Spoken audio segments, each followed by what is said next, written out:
Padre nuestro, te damos gracias por tu misericordia y por tu amor, y gracias también por permitirnos el privilegio de predicar tu palabra. Nosotros, Señor, no somos dignos de presentarnos ante ti con nuestros propios méritos, pero gracias a Dios por Jesucristo, quien ha sido el sacrificio por nuestros pecados y quien se ha ofrecido para nuestra redención. Quiero pedirte también, Señor, que conforme hablamos tu palabra, tú puedas concedernos el Espíritu, edificar nuestras almas y nuestros corazones, y que puedas también, Señor, traer exhortación, ánimo y edificación. Ayúdanos sobre todo a ver a Cristo en este grupo de leyes que a veces pueden sonar tan complejas, pero que son la palabra de Dios. Oramos en el nombre de Cristo y en sus méritos. Amén. Y amén.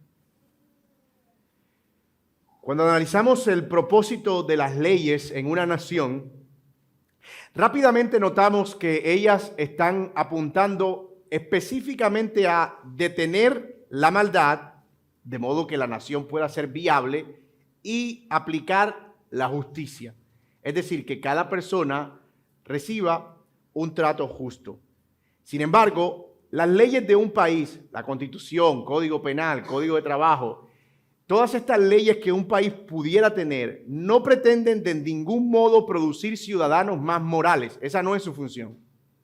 Su función es contener el mal, administrar la justicia, pero no tiene función de formar moralmente al ciudadano. Por supuesto, se puede inferir cuáles son las cosas que pueden hacerme un mejor ciudadano a partir de las leyes, pero ella no tiene una intención activa de formar ciudadanos morales. Sin embargo, cuando nosotros analizamos la ley de Dios, notamos que esto sí es un propósito fundamental en la ley. Las instrucciones están dirigidas a garantizar justicia, como lo hemos estado viendo en los últimos sermones, pero también a producir moralidad en el individuo. Dios está reclamando a través de la ley continuamente que su pueblo sea santo, que su pueblo se relacione entre ellos con una ética específica, que su pueblo le adore a través de normas específicas. Los hombres que viven al amparo de la ley de Dios o de las leyes divinas se espera que tengan como resultado vidas santas. Y después de haber analizado nosotros una serie de leyes dirigidas a la protección de la vida, capítulo 21, 22, es lo que hemos estado analizando, protección de la vida, protección de la libertad, protección de la propiedad, como lo vimos en el sermón pasado, nos encontramos ahora con un nuevo bloque de leyes, por así decirlo. Vamos a llamarlo leyes misceláneas. Como cuando tú, después que terminas de elaborar una estructura, dices, y aquí van también otras cosas que son importantes. Y empiezas a soltarlas como de manera, no necesariamente aleatoria, pero sí como suelta, como a manera de miscelánea es la palabra. No sé si exista otra en español, pero miscelánea. Y en estas leyes misceláneas lo que encontramos son aspectos éticos relacionados con dos cosas básicamente.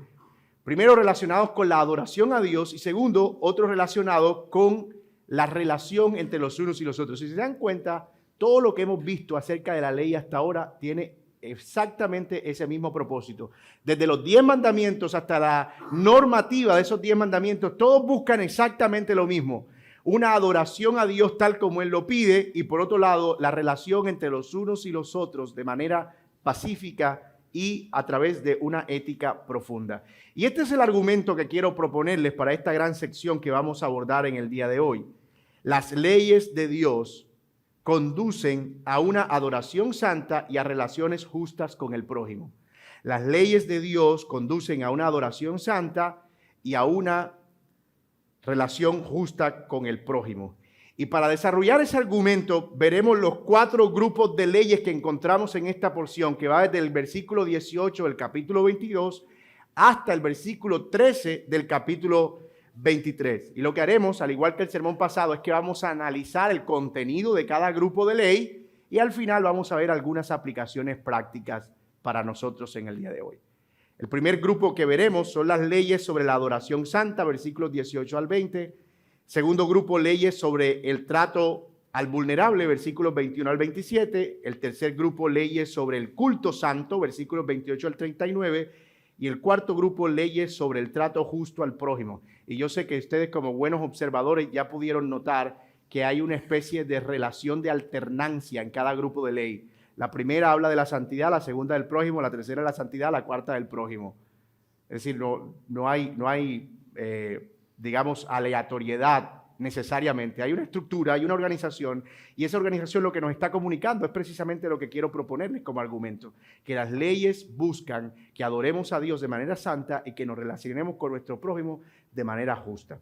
Esto es lo que dice nuestro texto, capítulo 22 de Éxodo, versículo 18. No dejarás con vida a la hechicera.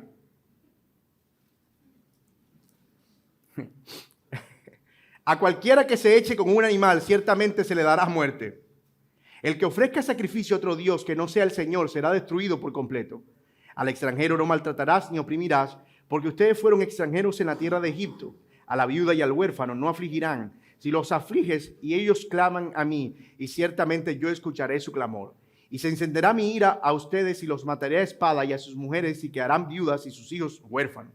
Si prestas dinero a mi pueblo, a los pobres entre ustedes, no serás usurero con él, ni le cobrarás intereses. Si tomas en prenda el manto de tu prójimo, se lo devolverás antes de ponerse el sol, porque es su único abrigo, es el vestido para su cuerpo. ¿En qué otra cosa dormirá? Y será que cuando él clame a mí, yo le oiré, porque soy clemente. No maldecirás a Dios, ni maldecirás al príncipe de tu pueblo. No demorarás la ofrenda de tu cosecha, ni de tu vendimia. Me darás el primogénito de tus hijos. Lo mismo harás con tus bueyes y con tus ovejas. 7 días estará con su madre, y al 8º día me lo darás. Ustedes serán hombres santos para mí.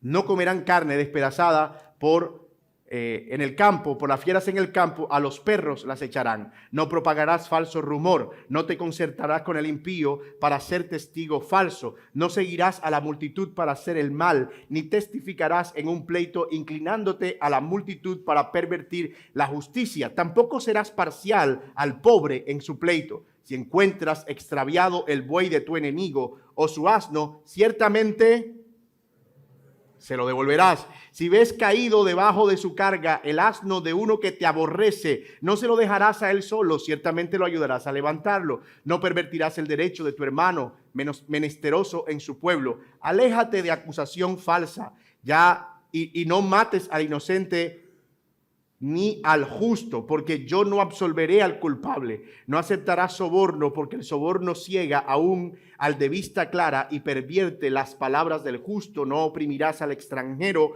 porque ustedes conocen los sentimientos del extranjero, ya que ustedes también fueron extranjeros en la tierra de Egipto.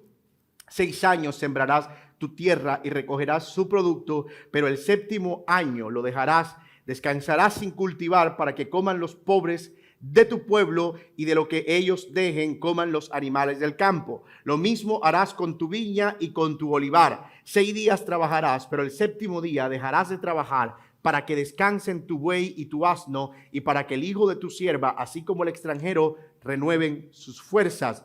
En cuanto a todo lo que les he dicho, estén alertas, no mencionen ni se oiga en sus labios el nombre de otros dioses. Esto es la palabra de Dios. Ya ustedes vieron el gran desafío que es agrupar eso para poder estudiarlo, pero creo que la estructura que hemos propuesto nos ayuda por lo menos a ver qué es lo que el autor está queriendo comunicar al organizar estas leyes de esa manera. Y en cuanto al primer grupo de leyes que vemos aquí, que son las leyes sobre la adoración santa, que van desde el versículo 18 al versículo 20, encontramos varias cosas curiosas. La primera es que estas leyes están relacionadas estrictamente con la adoración. Noten que el texto dice en el versículo 18, no dejarás con vida a la hechicera, a cualquiera que se eche con animal ciertamente lo daré a muerte, y el que ofrezca sacrificio a otros dioses que no sea el Señor será destruido por completo. Y yo sé que usted dirá, yo entiendo la tercera ley, no ofrecerá sacrificio a otro Dios, pero ¿qué tiene que ver acostarse con animales como con seres humanos? ¿Y qué tiene que ver la hechicería con el tema de la adoración? Noten que en los 3 casos la pena es la misma, y eso es lo que nos permite asegurar que efectivamente se trata de una vulneración al primer mandamiento.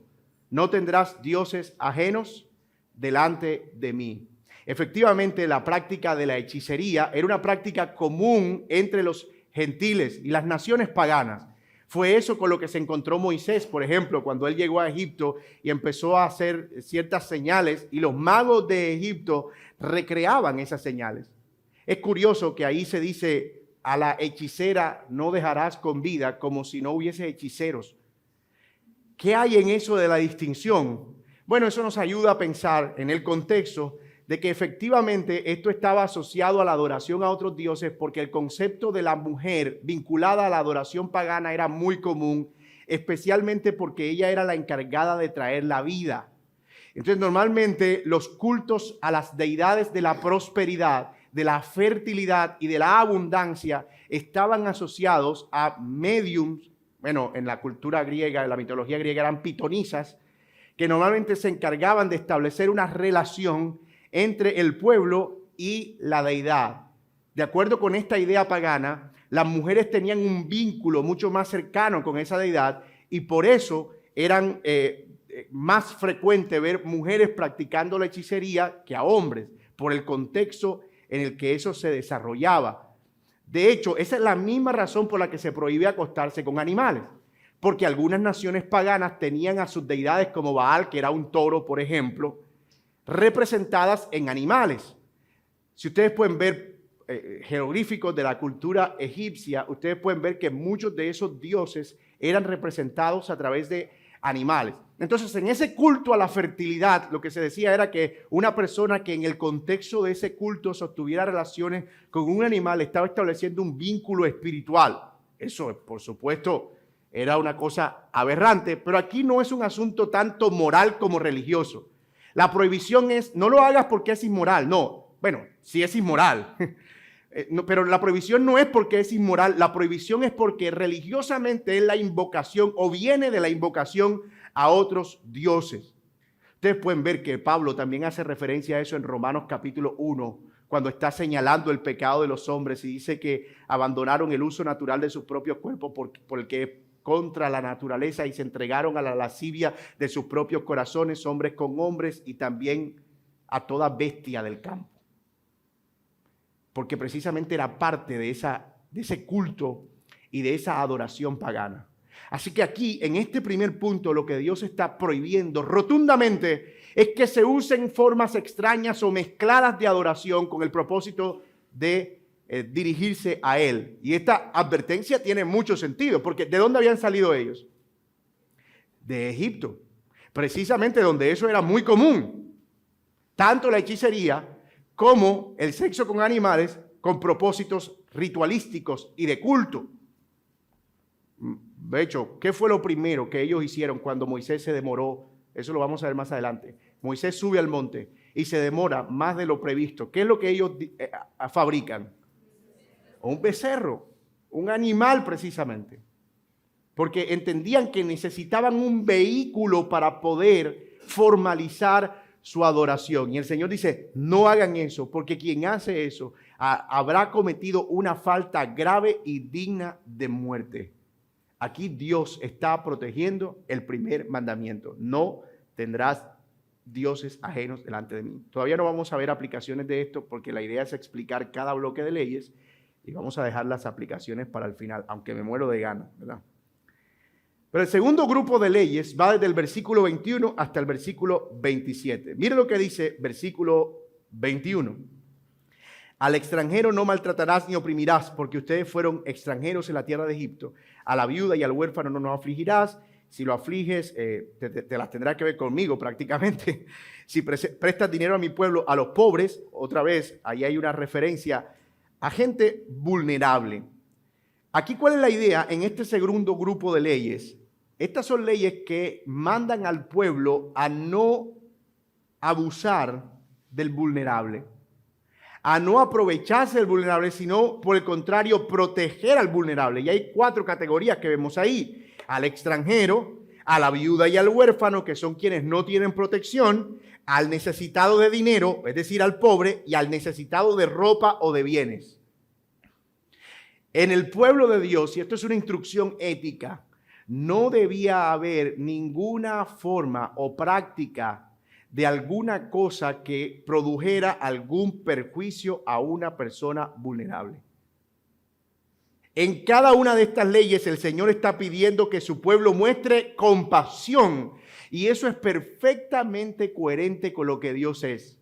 Uno de los pasajes que más me encanta del Antiguo Testamento es este texto que habla acerca del papel de Dios como el padre de los huérfanos y el esposo de las viudas. Recuerdo una vez una consejería que tuve con una hermana que había perdido a su esposo. Y yo leí el pasaje porque pretendía que ella fuera consolada. Y cuando yo termino de leer el pasaje, ella está completamente asombrada porque parecía como que esa verdad estaba resolviendo todo su conflicto emocional. Yo nunca había visto a Dios como quien puede ser quien me sostiene en medio de mi viudez. En todo lo que estaba pensando era en mis necesidades y todo lo que tenía que enfrentar en adelante. Pero este pasaje está diciendo que Dios es como un esposo para las viudas. Así que estas leyes no tienen otro propósito más que en el trato con el prójimo que nosotros reflejemos lo que Dios es. Él hace salir el sol sobre buenos y sobre malos. El Señor muestra cuidado al vulnerable, al huérfano, a la viuda, incluso al extranjero. Y qué pertinente este texto, especialmente en el contexto en el que nosotros estamos. En el que de repente ver a un extranjero o escuchar un acento extranjero para nosotros se convirtió en un asunto de rechazo. Y hablamos tan fácilmente de Estados Unidos. Oh, pero mira, qué gente tan terrible eso. Cómo discriminan al negro, cómo discriminan al latino. Qué gente tan dura. Oh, pero no vemos nosotros, porque es que esto no es un asunto de naciones o de condición, es un asunto del corazón. Y como el Señor sabe eso, que tenemos una inclinación a la superioridad y a aprovecharnos del caído para sacar ventaja, Él dice que de ninguna manera eso suceda. Y mira la advertencia que hay del Señor. Y cuando ellos clamen, si tú los afliges y ellos claman a mí, ciertamente yo escucharé su clamor. Y se encenderá mi ira y a ustedes los mataré a espada y a sus mujeres quedarán viudas y sus hijos huérfanos. Como quien dice, yo les daré a ustedes que experimenten lo que ellos experimentaron. Una ley del talión sagrada. Es una advertencia severa. Y es interesante que es la misma pena prácticamente para quien adora a otros dioses como para quien menosprecia al vulnerable. El tercer grupo de leyes que encontramos allí vuelve otra vez al tema de la santidad, la adoración. Noten que lo dije en principio, como que cada grupo de leyes se va intercalando con el otro. Versículos 28 al 31. No maldecirás a Dios, ni maldecirás al príncipe de tu pueblo. No demorarás la ofrenda de tu cosecha ni de tu vendimia. Me darás el primogénito de tus hijos, y lo mismo harás con tus bueyes y con tus ovejas. Noten aquí que este tercer grupo de leyes está asociada más con el culto. Hasta ese momento no había una legislación muy específica acerca de cómo debía adorarse a Dios. Eso se vendría desarrollando más adelante en el libro de Levítico, cuando se establece un sistema para las ofrendas, un sistema para los sacrificios, un sistema para el sacerdocio. Aquí todavía la cosa es muy incipiente, ni siquiera hay sacerdotes, porque no hay templo, pero sí hay adoración. Lo que nos muestra que la adoración no está determinada por un lugar. Eso ya se veía de antemano. Ellos no necesitaron ni un arca ni un templo para adorar. Ellos podían adorar incluso antes de que hubiera un templo y un arca. Nosotros necesitamos recordar eso continuamente, hermano. Porque a veces creemos que la adoración es algo que solo podemos hacer el domingo por la mañana en el Hotel Yuldama de 10 a 11. Bueno, de 10 a 12. Pero no. Y el propósito de estas leyes, nótenla, no maldecir a Dios, pero tampoco no maldecir a su representante. Aquí la palabra príncipe parece referirse más al juez, que era en ese momento después de Dios la otra autoridad. Recuerden, todavía no hay establecidos sacerdotes, mucho menos reyes, mucho menos pastores. Pero el principio detrás es el mismo. No maldigas a Dios, pero tampoco maldigas a quien Él ha designado como un representante. Porque cuando lo hagas, estarás maldiciéndome a mí. Si alguien maldice a un sacerdote, está maldiciendo a Dios. Si alguien maldice a un juez, está maldiciendo a Dios. Si alguien maldice la autoridad que Dios ha establecido en términos espirituales, está maldiciendo a Dios. Eso es interesantísimo, porque Dios está protegiendo allí no solo el culto, sino a quienes Él utilizaría para eso. Otra vez, hermano, el equivalente a estos jueces no son los pastores, el equivalente a los sacerdotes no son los pastores en el día de hoy, porque nosotros no somos los intermediarios de la adoración. El intermediario de la adoración es Jesucristo solamente. Pero hay un principio aquí detrás y creo que está materializado en Hebreos capítulo 13 cuando él dice: honren a sus pastores y sujétense a ellos para que sirvan con gozo y no quejándose porque esto no es provechoso. Entonces, Dios está protegiendo en cierto sentido el culto, no solo en Él como recibe la adoración, sino en quienes están alrededor de ese culto. Por eso dice: no maldigas tampoco al representante, o en este caso dice ahí al príncipe. Y los príncipes aquí parece que tienen que ver más que todo con los jefes de las casas de cada tribu y también con aquellos que Moisés había establecido por sugerencia de Jetro, ¿se acuerdan? Cuando Jetro le dijo: establece unos jueces. Bueno, ellos fueron establecidos como príncipes o como cabezas sobre ciertos grupos y ejercían cierta autoridad en la incipiente forma religiosa que Israel tenía para entonces. Y el propósito de esas leyes otra vez es mostrar que el Señor debe ser honrado y que Él debe ser una prioridad. Por eso dice: no retengas la ofrenda de las primicias. No tanto porque el Señor estuviera desesperado diciendo: ay, no me han traído mi primicia y yo necesito mi primicia. No. El Señor había establecido esas primicias con el propósito de que el pueblo de Israel pudiera tenerlo a Él como su principal prioridad. Ese es lo primero que pienso. Tú eres nuestro proveedor. Y eres lo más importante para mí y para nosotros como pueblo. Las primicias eran un sentido de adoración que se ofrecía precisamente para reconocer que Dios era la prioridad más importante. También se dice que se debía ofrecer al hijo primogénito. Y aquí algunos se confunden un poco porque dicen: ¿acaso Dios, que prohíbe los sacrificios humanos, está pidiendo aquí sacrificios humanos? No, recuérdese que lo vimos creo que en el capítulo 14, cuando Él establece la Pascua, Él dice que cuando se vaya a ofrecer el primogénito se puede sustituir por un cordero. Es decir, no tienes que sacrificar a tu hijo, pero tienes que ofrecer un cordero en representación de ese hijo como una señal de que tú lo estás dedicando a mí, de que tú lo estás entregando a mí. Incluso no solo debía llevarse las primicias de los frutos, sino las primicias del ganado. Y lo último que el Señor dice en cuanto al culto es que el culto debe ser santo. Versículo 31 dice: ustedes serán hombres santos para mí. Por eso es que afirmamos que el propósito de estas leyes es producir santidad. A través de estas leyes ustedes serán santos para mí. Y en ese contexto ustedes no tocarán nada inmundo, no comerán carne despedazada por las fieras en el campo. A los perros las echarán. Y debo confesarles que no se ve muy clara la razón por la cual no se podía comer carne despedazada por fieras, pero simplemente el Señor la consideró algo inmundo. Posiblemente porque no se conocía el origen de ese ganado, no había trazabilidad. Eso es un término muy agropecuario. No había trazabilidad, no se sabía de dónde venía, no se sabía si era resultado de algo ofrecido a un dios pagano, así que el Señor dice: absténganse de eso. Pero también porque el Señor esperaba que ellos pudieran girar alrededor de lo que Él podía proveerles desde su propio cuidado, es decir, lo que Él les podía dar a ellos, que ellos pudieran confiar en esa provisión. Y esa es como más o menos la manera en la que pudiéramos encontrarle algo de sentido a esa prohibición. Pero noten que todo ese grupo de leyes en conjunto lo que buscan es que el culto al Señor sea prioritario y que sea santo. Que el culto al Señor sea una prioridad y que sea santo. Otra vez, aquí no están incluidas todas las leyes sobre el culto, porque apenas se están desarrollando y todavía no hay templo. De hecho, cuando se construye el altar, se agregan unas leyes adicionales para complementar las que ya hay.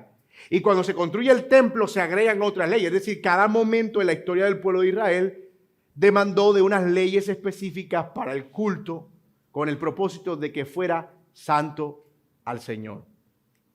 Nuestra prioridad determina qué es lo más importante para nosotros.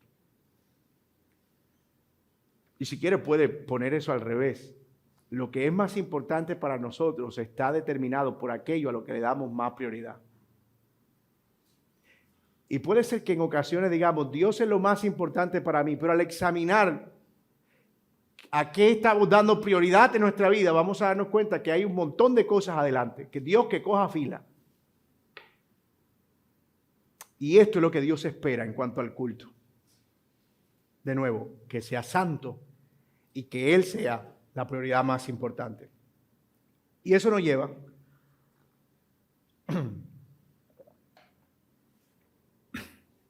al último grupo de leyes que encontramos aquí, que son unas leyes sobre el Shabbat o el sábado. 6, versículo 10 del 23. Oh, no, perdón.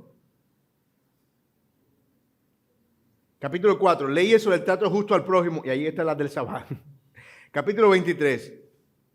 No propagarás falso rumor, no te concentrarás con el impío, no seguirás la multitud para hacer el mal, ni testificarás con pleito inclinándote a la multitud para pervertir la justicia. Luego nos habla acerca de cómo relacionarnos con el enemigo, luego nos habla acerca de cómo relacionarnos con el que no es enemigo, luego nos habla acerca de cómo relacionarnos con la creación, es decir, con todo lo que tenemos a nuestra mano con el fin de favorecer a nuestro prójimo.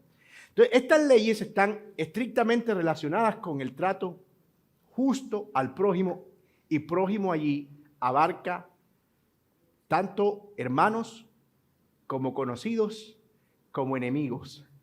Es interesante eso porque ustedes recuerdan este texto de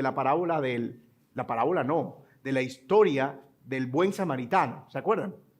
Que el Señor la da precisamente recordando o enseñando a algunos fariseos que le habían preguntado, ¿y quién es mi prójimo? Porque la idea de los fariseos era que el prójimo era solamente el que era parte del pueblo de Israel. Y el Señor le explica que prójimo pudiera ser incluso a quien él considera su enemigo. Y eso no era que Cristo estaba introduciendo un concepto nuevo, eso estaba ya en el Antiguo Testamento. Tú debes hacer bien y tú debes ayudar incluso a aquel que tú consideras tu enemigo. La parábola del hijo pródigo es esta instrucción en la práctica, la parábola del buen samaritano, la historia del buen samaritano. Es esta instrucción en la práctica. Es un judío, levita, sacerdote que pasa por el lado de un samaritano y no le hace nada porque dice es samaritano. No lo ayuda. Cuando la ley decía que debía hacerlo. Pero eso sucede, hermano, cuando nosotros fabricamos nuestras propias interpretaciones de la ley o ajustamos la ley a nuestra conveniencia. Y ellos la habían ajustado a su conveniencia. Mi prójimo es quien me caiga bien, mi llave, mi amigo. Una vez escuché a alguien, no sé si en broma o en serio, pero dijo, yo tengo un solo prójimo, mi esposa.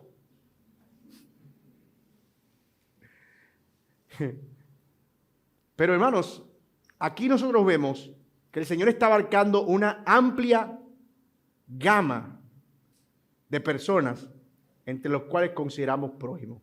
Versículos 1 al 3 del capítulo 23, traten de manera justa cuando haya un pleito. No se metan en peleas para favorecer la injusticia. No busquen conflictos que favorezcan la injusticia. No participen de la injusticia en un conflicto. Versículos 4 al 5. Trato justo al enemigo. Mira versículo 4. Si encuentras extraviado el buey de tu enemigo o su asno, ciertamente se lo devolverás. Eso está interesante. Ahí está el burro del infeliz ese. Lo voy a dejar que se pierda. Es más, lo voy a echar más lejos. O sea, que se vaya lejos ese burro. Que nunca más tenga burro. Si ves caído debajo de su carga al asno, es decir, se desparramó, se espichó el burro. De uno que te aborrece, no se lo devolverás a él solo, ciertamente lo ayudarás a levantarlo. Hermano, esto es una cosa que se está pidiendo aquí en la ley, que ustedes saben que con el evangelio es y es difícil. Pero es un principio que Dios nos da aquí, de amar a nuestros enemigos. Uno de los pasajes más ignorados de la Biblia es precisamente ese. Si tu enemigo tiene hambre, dale de comer. Si tiene sed, dale de beber.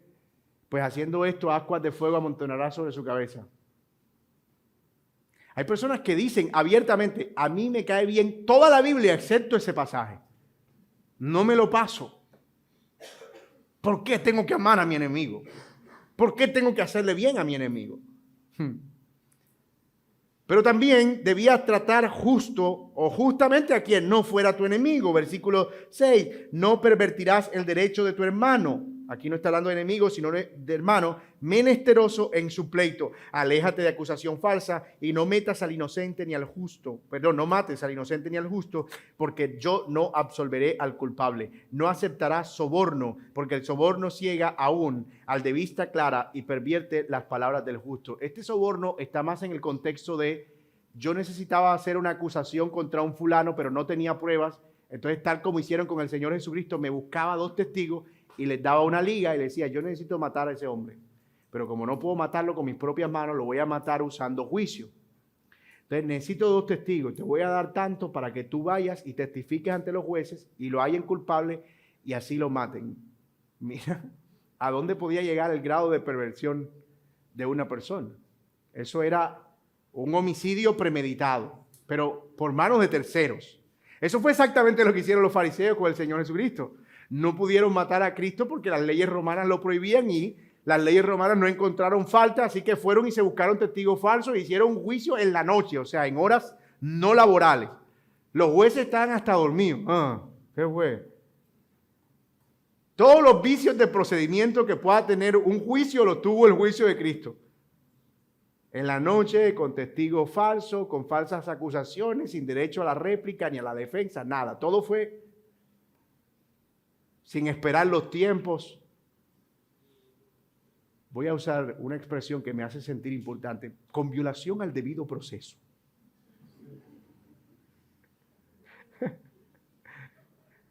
Se ve elegante o se escucha elegante.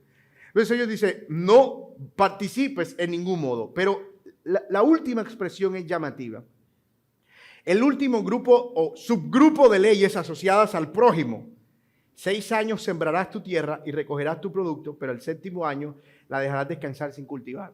Estas tienen que ver básicamente con el descanso de la tierra, también tienen que ver con el día de reposo, pero no en el sentido ceremonial, sino en el sentido de amor al prójimo. Y yo quiero que ustedes vean aquí el aspecto dual de la ley.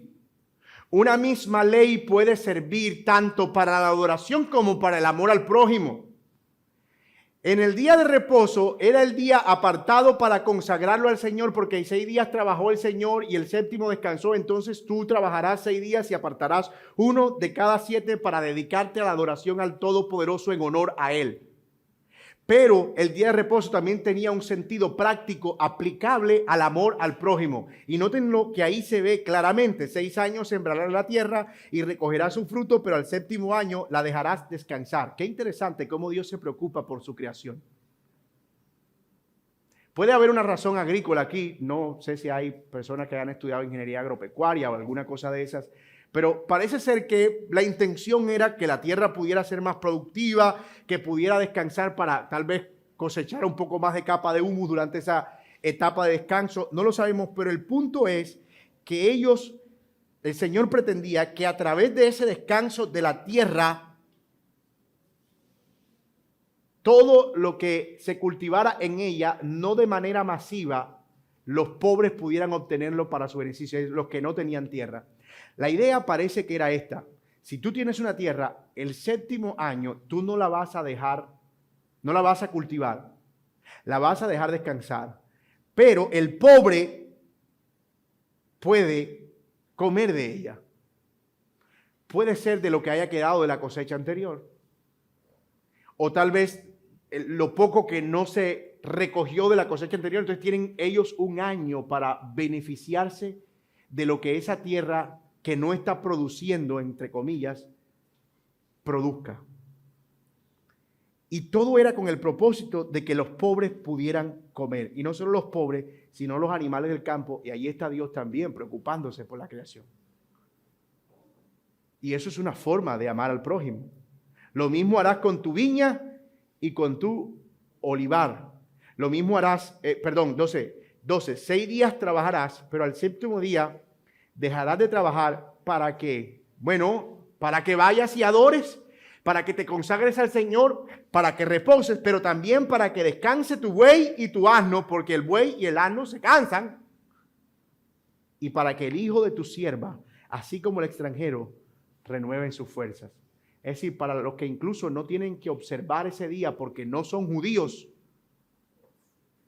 puedan tener descanso. Y aquí hay un principio detrás de eso, y es el amor al prójimo, es la no explotación.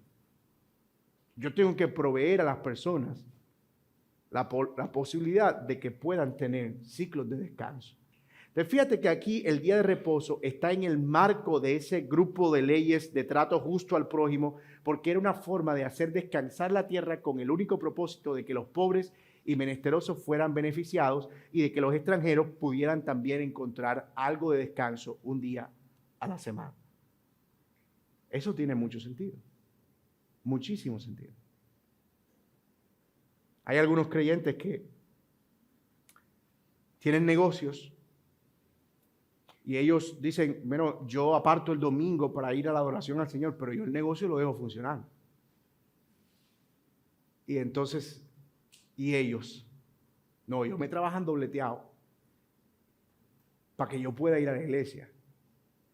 Pero fíjate aquí el principio detrás, es ¿por qué tú no puedes también proveer descanso para ellos confiando en la provisión del Señor? Tal vez sea menos ingreso, el ingreso de un día, pero al final estás honrando al Señor y estás ayudando también al prójimo actuando con benevolencia. Aplicaciones finales. Ya entendimos entonces de qué trata cada grupo de ley. La primera sobre la adoración, la segunda sobre, dijimos, el trato al vulnerable, justo al vulnerable, la tercera del culto al Señor y la cuarta del trato justo al prójimo, cualquiera sea, vulnerable, no vulnerable, enemigo, no enemigo, extranjero, no extranjero. Ya tenemos nuestra mente la estructura, sabemos qué significa cada grupo de ley, aquí apuntaba. Entonces vamos a ver algunas aplicaciones prácticas porque si no damos aplicaciones, esto sería una clase más de historia de la ley egipcia, israelita. La primera aplicación, y quiero dividir las aplicaciones en los dos grupos, o sea, aplicaciones relacionadas con la adoración y aplicaciones relacionadas con el trato justo. Entonces, fíjense, sobre el primer grupo, está claro por el texto que la adoración a Dios debe ser santa en el sentido en que no debe estar mezclada con ninguna otra forma de paganismo. Y esto es muy importante, sobre todo en el contexto en el que nosotros estamos, que está tan caracterizado por el animismo y por el sincretismo religioso. Yo sé que esas son dos palabras un poco extrañas, pero tienen que ver básicamente con la incorporación de asuntos místicos al culto. La estampita, la cosita, la no sé quécita, el pedacito de madera, la no sé quécita de la cruz de no sé qué, el polvito de la arena del abajo del río Jordán donde Cristo pisó y se bautizó, que la hojita del árbol de sicómoro donde estaba Zaqueo para que seas prosperado 4 veces más de lo que tienes. Y entonces nuestros cultos han incorporado formas extrañas de adoración. Fuego extraño que incluso a veces viene hasta del paganismo. Y el caso es que ninguna forma de adoración debe involucrar elementos extraños no autorizados por el mismo Dios en su palabra, porque eso es una abominación. La adoración a Dios, por ejemplo, a través de imágenes, es una abominación al Señor. Porque es una forma no autorizada de adoración. Lo que pasa es que eso puede recibir varios nombres: veneración, respeto, honra, y yo no voy a meterme en ese terreno. El punto ¿es algo que la Biblia autoriza? De hecho, lo que es claro es que la Biblia lo prohíbe en todo sentido. No tendrás dioses ajenos delante de mí, ni te harás imagen alguna de lo que hay en los cielos o en la tierra. Incluso la misma adoración a los muertos. Algunos sepelios, por ejemplo, tú puedes escuchar lenguajes, sepelios cristianos, lenguajes como, Él te va a cuidar desde el cielo. Yo te extrañaré, yo te lo aseguro. Fueron tantos años y tantos momentos que pasamos juntos. Y ojo, yo no quiero ser sensible al hecho de que ese es un momento realmente doloroso. Pero a veces empezamos a usar un lenguaje como que si ese muerto ahora se convirtió en un ángel que va revoloteando sobre mí en cada lugar donde yo voy. Eso es extraño. No bíblico. Los muertos no tienen nada que ver con nosotros. Y eso está claro en las Escrituras. Pero a veces lo incorporamos como parte de ese culto. Extrañamos a las personas que fallecen profundamente.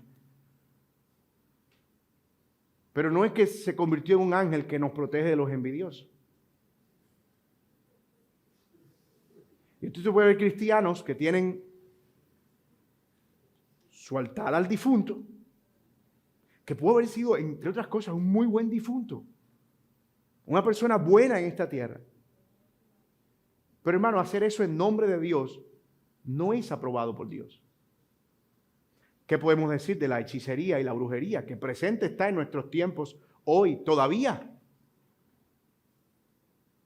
Y mucho más peligrosas aún porque se ha mezclado con cristianismo, entre otras cosas. Entonces las invocaciones a dioses falsos ahora tienen un prefijo, San fulano. Pero es una abominación al Señor y el Señor dice, no tolerarás eso de ninguna manera. Una vez alguien tratando de justificarme esto me decía, él no es brujo, lo que pasa es que él adora a Dios de otra forma.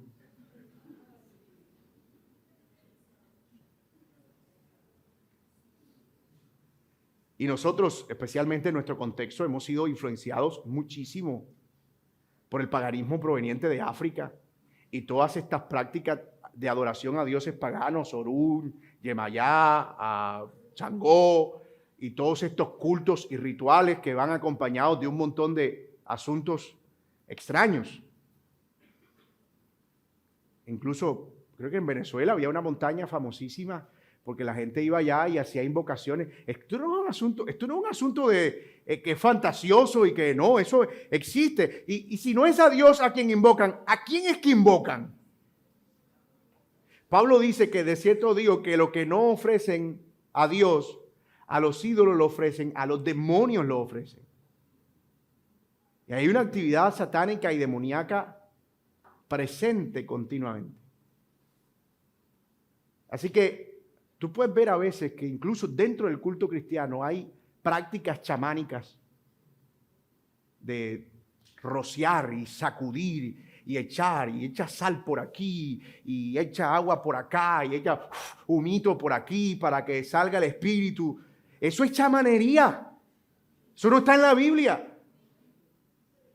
Dice, no, que es que allí la Biblia dice que se puede ofrecer ofrenda de sal. Una cosa que está en un contexto de adoración que tenía que ver básicamente con el presentar el cordero, etcétera, etcétera. Entonces se trae al culto contemporáneo y eso es lo que lo hace peligroso. Que como se encuentra un pasaje que medio lo sugiere, entonces parece que encuentra cierta validez, pero eso no es apropiado delante del Señor. Es falsa adoración.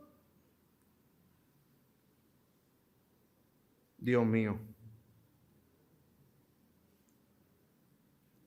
Por otro lado, una de las cosas que se ve a través del llamado a no demorar las ofrendas que se presenta en cuanto al culto, es que esa es la forma, ya lo dijimos, establecida de adoración, y es la manera en la que la gente se presentaba delante de Dios. Las ofrendas allí, tal como lo leemos en el pasaje, no era que eran dinero, no es que vamos a llevar el dinero. La ofrenda era la adoración que ellos ofrecían, porque al no tener a Cristo, su forma de adoración era por medio de corderos y de sacrificios.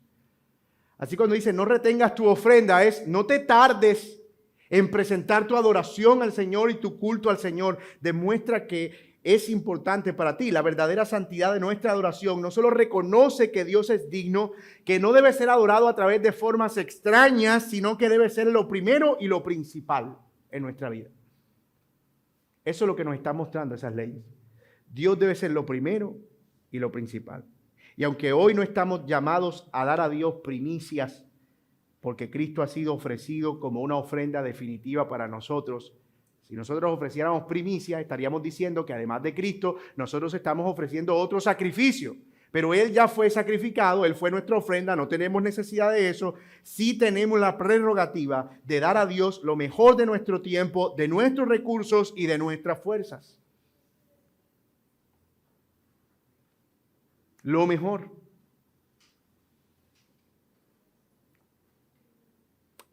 Veamos ahora algunas aplicaciones con respecto al trato justo al prójimo. Y yo espero que haya quedado claro, al menos en términos del argumento que pretendo probar. Dios espera que su adoración sea santa y esa adoración no tiene que involucrar elementos extraños y esa adoración debe ser una prioridad para el creyente.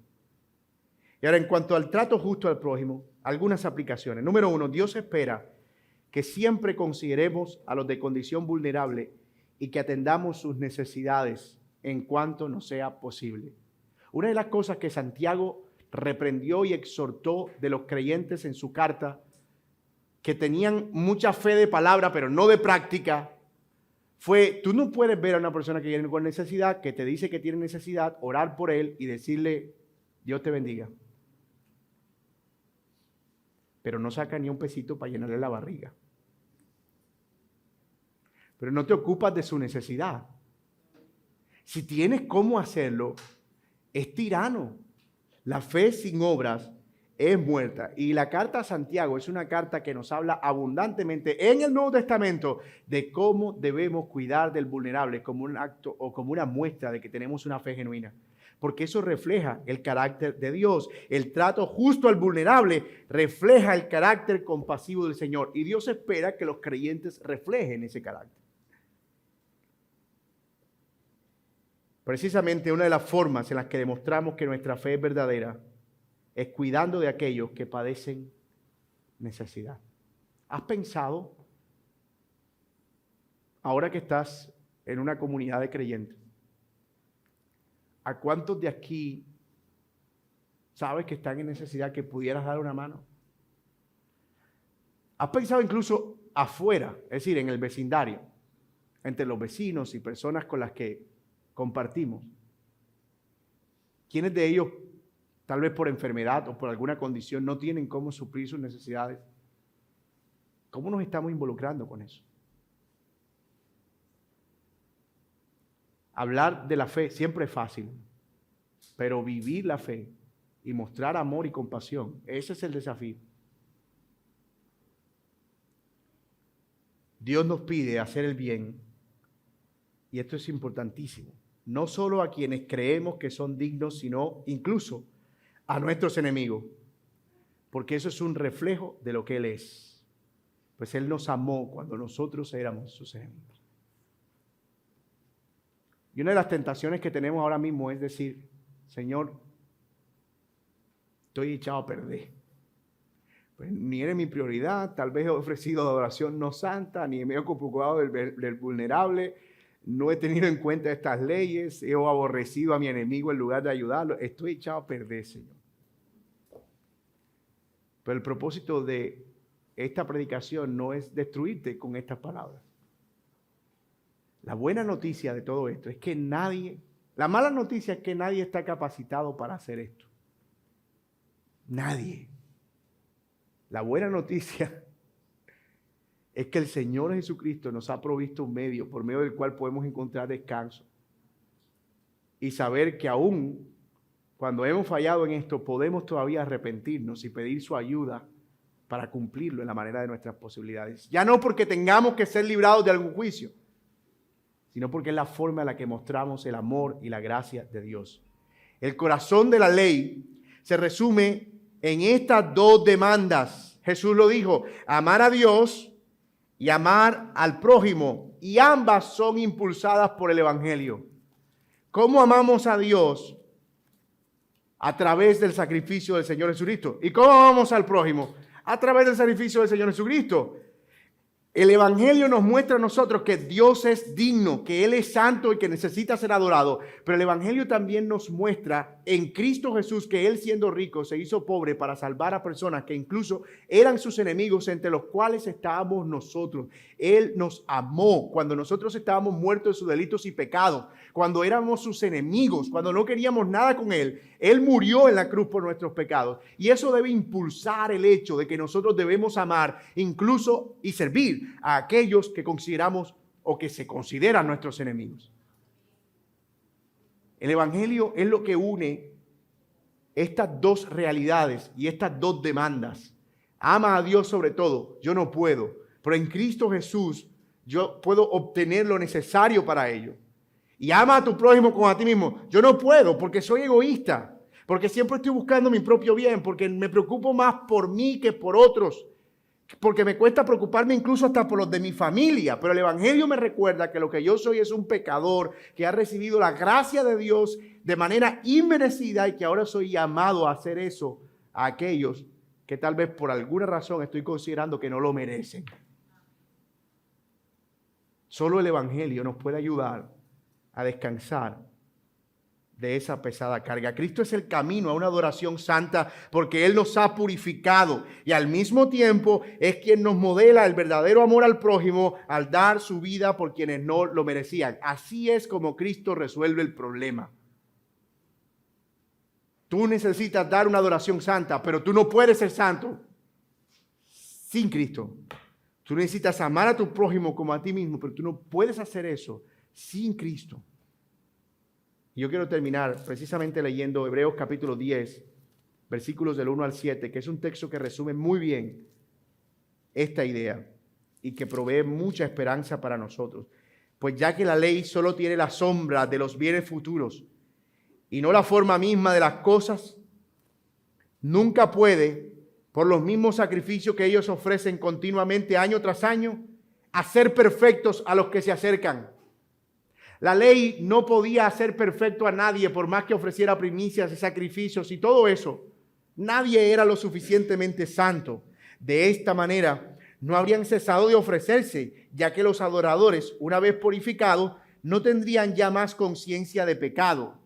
Pero en esos sacrificios hay un recordatorio de pecado año tras año, porque es imposible que la sangre de los toros y de machos cabríos quite los pecados, por lo cual al entrar Cristo en el mundo dice: sacrificio y ofrenda no has querido, pero un cuerpo has preparado para mí. Y en holocaustos y sacrificios por el pecado no te has complacido. Entonces dije: aquí estoy, yo he venido en el rollo que está escrito de mí para hacer, oh Dios, tu voluntad.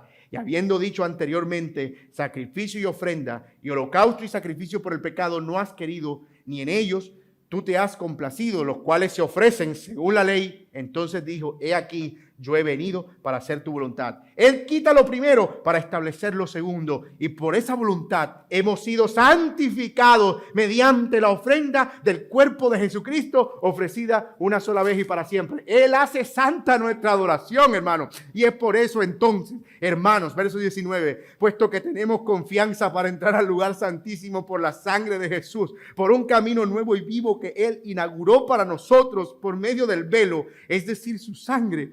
Y puesto que tenemos un gran sacerdote sobre la casa de Dios, acerquémonos con corazón sincero, en plena certidumbre de fe, teniendo nuestro corazón purificado de mala conciencia y nuestros cuerpos lavados con agua pura. Mantengan firme la profesión de nuestra fe en esperanza sin vacilar, porque fiel es aquel que os prometió. Y debido a que ahora tenemos una entrada a la presencia de Dios, porque Él nos ha hecho santos por su sacrificio, lo que no se podía hacer por la ley, ahora también podemos nosotros considerarnos unos a otros y estimularnos al amor y a las buenas obras. Pueden verlo ahí. Por medio de Cristo nosotros somos hechos santos y ahora por medio de Cristo podemos estimularnos unos a otros al amor y a las buenas obras. ¿Y eso dónde se da? Bueno, no dejando de congregarnos como algunos tienen por costumbre, sino exhortándonos y animándonos unos a otros. Pueden ver cómo Cristo está en medio de nuestra demanda de adoración y de nuestra demanda de amor al prójimo. Es el sacrificio del Señor Jesucristo lo que une la realidad de que ahora somos aceptados por el Padre como santos y como quienes aman o como quienes pueden amar. Mis hermanos, eso es glorioso porque finalmente es la ley conduciéndonos a Cristo. Es la ley mostrándonos que necesitamos algo que nos haga perfecto. Y es la ley mostrando que necesitamos algo que nos haga amar a otros de manera perfecta. Bendito sea Dios por su palabra, mis amados hermanos. Bendito sea el Señor. Y yo quiero hablar a alguien que esté aquí sin Cristo, que todavía no es un creyente y que todavía dice, mira, para mí no es muy claro el cristianismo todavía. Yo quiero que puedas ver esto y puedas ver que tú no puedes adorar a Dios a tu manera. Tú no puedes decir, es que yo lo hago como yo prefiero. Es que así me lo enseñaron. No, hay una forma de adorar a Dios. Y esa forma es por medio del único sacrificio perfecto ofrecido por nuestros pecados. Es Jesucristo. Y tú puedes venir a Él por medio del arrepentimiento, confiar en Él y Él te tomará de la mano y hará que entres en la presencia de Dios y que puedas estar con Él para siempre. Que Dios bendiga su palabra y que Dios nos ayude a seguir atesorándola. Oremos.